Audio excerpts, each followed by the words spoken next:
नवनाथ कथासार श्री नवनाथ कथामृत अध्याय 23. मच्छिंद्रनाथास सोन्याच्या विटेचा मोह समाराधना गहिनीनाथास गोरक्षाचा उपदेश। मच्छिंद्र व गोरक्षनाथ सौराष्ट्र गावाहून निघाले ते मार्गक्रमित तैलंगणात गेले। तेथे त्यांनी गोदेचे संगमी स्नान करून श्री शिवाचे पूजन केले। पुढे अन्वडयानागनाथ परळी वैजनाथ आदी करून तीर्थे केल्यावर महारण्यात गर्भागिरी पर्वतावर जे वाल्मिकी ऋषीचे स्थान आहे तेथे ते आले। ते अरण्य महाभयंकर, वाट देखील धड उमगेना अशा त्या घोर अरण्यातून प्रवास करण्याचा प्रसंग आल्यामुळे मच्छिंद्रनाथ भिवून गेला। त्याचे कारण असे होते की स्त्रीराज्यातून निघताना त्यास मैनाकिनी राणीने जी सोन्याची वीट दिली होती ती कोणास न समजू देता त्याने झोळीत ठेवली होती। ती वीट चोरण येतील या धास्तीने त्याच्या जीवात जीव नव्हता। ही सर्व भीती गोरक्षनाथाच्या लोभाबद्दल परीक्षा पाहण्यासाठीच होती, नाही तर मच्छिंद्रनाथास भीती कशाची असणार। तो मार्गात चालत असता गोरक्षास विचारी की या घोर अरण्यात चोरांची धास्ती तर नाही ना। हे ऐकून गुरुला चोराचे भय कशासाठी असावे ही कल्पना गोरक्षनाथाच्या मनात उत्पन्न झाली। गुरुजवळ काहीतरी वित्त असले पाहिजे व ते चोर लुटून नेतील ही भीती त्यांना आहे असा त्याने तर्क केला व ते भय निरसन होण्याचा उपाय योजावा असा मनात विचार करून तो काही उत्तर न देता तसाच मुकाटयाने चालत होता। इतक्यात त्यास एक पाण्याचे ठिकाण लागले। तेथे मच्छिंद्रनाथाने गोरक्षास अंमळ थांबावयास सांगितले व आपली झोळी त्याच्याजवळ देऊन तो शौचास गेला। तेव्हा गोरक्षनाथाने गुरुच्या झोळीत पाहिले तो सोन्याची वीट दिसली। तेव्हा हेच भीतीचे मूळ असे जाणून त्याने ती वीट फेकून देऊन तितक्याच वजनाचा एक दगड तिथं भरून ठेविला व आपण चालू लागला। मच्छिंद्रनाथही मागून तातडीने शौचाहून आल्यानंतर चालू लागला। गोरक्ष बराच लांब गेल्यावर गुरु मागून येत होता। त्याची वाट पाहत विसावा घेत बसला। इतक्यात एक विहीर त्याचे नजरेस पडली। तिथं त्याने स्नान केले, मीननाथास स्नान घातले व नित्यकर्म उरकून घेत आहे। तो मच्छिंद्रनाथ जवळ आला आणि पूर्वक येथून पुढे काही भय वगैरे नाही ना असे विचारू लागला। त्यावर भय होते ते मागे राहिले, आता काळजी न वाहता स्वस्थ असावे असे गोरक्षनाथाने उत्तर दिले। अशा उडवाउडवीच्या गोष्टी जेव्हा गोरख सांगू लागला तेव्हा मच्छिंद्रनाथ चकित झाला। मग त्याने आपणास वीट मिळाल्याची हकीकत सांगितली व तिला कोणी चोरटे येऊन लुटून नेतील ही मोठी मला धास्ती आहे म्हणून बोलला। ते ऐकून गोरक्ष म्हणाला, अशाश्वत वित्त आता आपल्याजवळ नाही म्हणून भय देखील नाही। हे ऐकून काहीतरी दगा झाल्याची कल्पना मच्छिंद्रनाथाच्या मनात उद्भवली व त्यास तळमळ लागली। तेव्हा गोरक्षाने मच्छिंद्रनाथाचा हात धरला आणि उभयतांनी आपापल्या झोळ्या घेऊन पर्वतावर जाण्याची तयारी केली। निघण्यापूर्वी झोळी तपासता झोळीत वीट नाही असे पाहून मच्छिंद्र गोरक्षास पुष्कळ टाकून बोलला व रडून त्याने एकच गोंधळ केला। त्या दुःखाने तो गडबडा लोळू लागला व मोठमोठ्याने रडून पिशाच्यासारखा चौफेर फिरू लागला। त्याने गोरक्षास नाही नाही ते बोलून शेवटी निघून जा, तोंड दाखवू नको इतके सुद्धा सांगितले। मच्छिंद्रनाथाचे ते काळजास झोंबणारे शब्द ऐकून देखील गोरक्ष उगाच राहिला व त्याचा हात धरून त्यास पर्वत शिखरावर घेऊन गेला। जाताना पर्वतावर गोरक्षाने सिद्धयोग मंत्र जपून लघवी केली, त्यामुळे तो सर्व पर्वत सुवर्णमय होऊन गेला। मग लागेल तितके सुवर्ण नेण्यास त्याने गुरुस विनंती केली। ते अघटित कृत्य पाहून त्याने गोरक्षाची वाहवा करून त्यास शाबासकी दिली आणि त्यास आलिंगन देऊन पोटाशी धरून म्हटले, बाळा गोरक्षा, तुझ्यासारखा परीस सोडून सोन्याला घेऊन काय करू। अशा प्रकारच्या अनेक उपमा देऊन मच्छिंद्रनाथाने त्याची पुष्कळ वाखाणणी केली। गोरक्षाने गुरुच्या बोलण्याचा तो झोप पाहिला। तेव्हा आजपर्यंत सुवर्णाची वीट कोणत्या कारणास्तव जपून ठेविली होती ते मला सांगावे असा त्याने आग्रह धरिला। तेव्हा मच्छिंद्रनाथ म्हणाला की माझ्या मनात अशी इच्छा होती की आपल्या देशी गेल्यावर साधू संतांची पूजा करून एक मोठी समाराधना घालावी। ते ऐकून तुमचा हा हेतू मी पुरवितो म्हणून गोरक्षाने त्यास सांगितले। मग गोरक्षाने गंधर्वास्त्र मंत्र म्हणून भस्माची एक चिमटी स्वर्गाकडे फेकली। त्याबरोबर चित्रसेन गंधर्व येऊन नाथास वंदन करून काय आज्ञा आहे म्हणून विचारू लागला।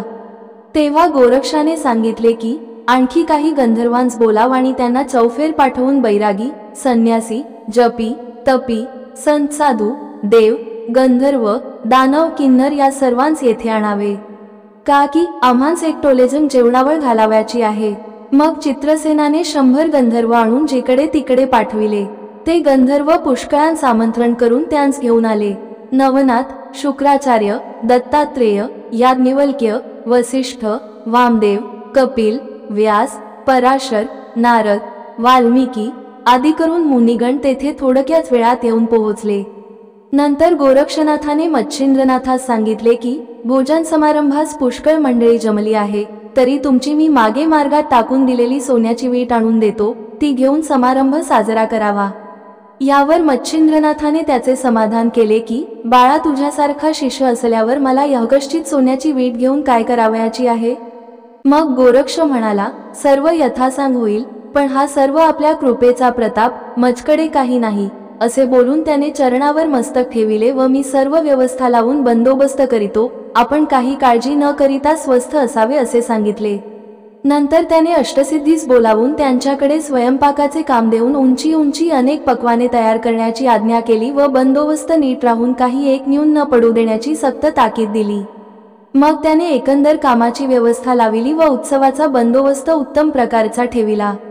त्यावेळेस सर्वांना अत्यानंद झाला। या भोजन समारंभात गहिनीनाथ आले नव्हते, म्हणून गोरक्षनाथाने ही गोष्ट मच्छिंद्रनाथास सुचविली।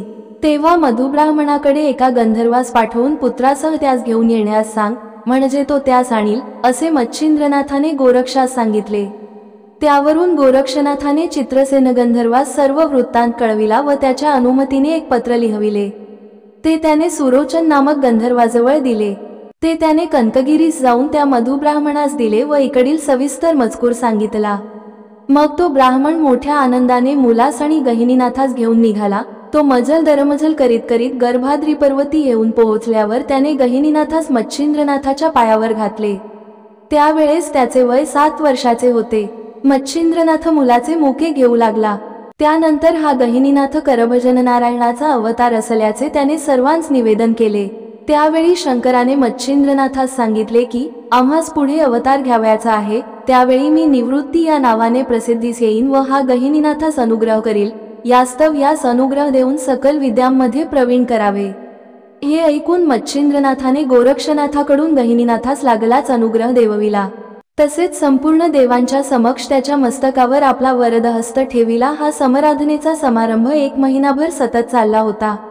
मग गोरक्षाने कुबेरास सांगितले की तू हा सुवर्णाचा पर्वत घेऊन जा आणि याच्या मोबदला आम्हास अमोल वस्त्रे भूषणे दे, म्हणजे ती सर्व मंडळीस देऊन रवाना करता येईल। हे भाषण ऐकून कुबेराने येथील धन येथेच असू द्या, आज्ञा कराल त्याप्रमाणे वस्त्रालंकार मी घेऊन येतो। मग त्याने वस्त्रांची दिंड्य व तऱ्हेसतऱ्हेचे पुष्कळ अलंकार आणून दिले। ती वस्त्रे भूषणे सर्वांना दिली।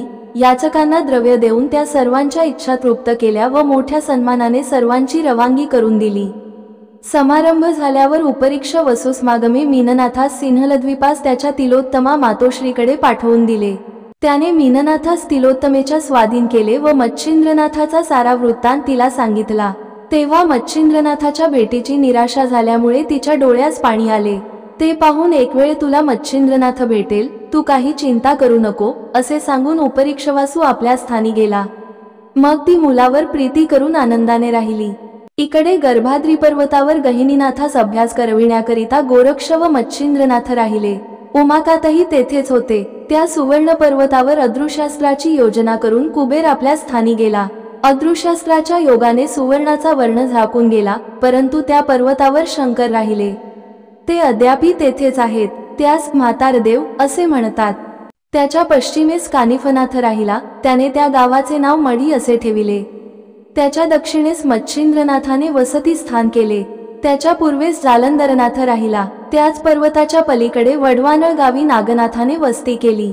विटे गावात रेवणसिद्ध राहिला। गर्भाद्री पर्वतावर वामतीर्थी गोरक्षनाथ राहिला। त्याने तेथेच गहिनीनाथाकडून विद्याभ्यास करविला। 1 वर्षात तो सर्व विद्येत निपुण झाला। नंतर त्यास मधुब्राह्मणांकडे पाठवून दिले। पुढे त्या ठिकाणी बहुत दिवसपर्यंत राहून शके 1000 या वर्षीय त्यांनी समाधी घेतल्या। कबरीच्या घाटाच्या समाधी बांधण्याचा मुख्य मुद्दा हाच होता की पुढे यवनराजाकडून उपद्रव होऊ नये। एकदा औरंगजेब बादशहाने या समाधी कोणाच्या आहेत म्हणून विचारल्यावरून लोकांनी त्यास सांगितले की तुमच्या पूर्वजांच्या आहेत।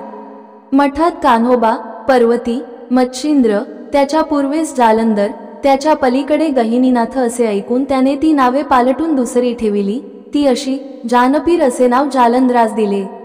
गैरीपीर हे नाव गहिनीनाथास ठेविले। मच्छिंद्राचे मायाबाबलेन व कानिफाचे कान्होबा अशी नावे ठेवून तेथे यवन पुजारी ठेविले।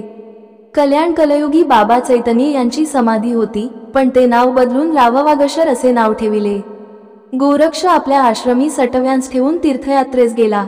श्री नवनाथ कथासार अध्याय 23 समाप्त.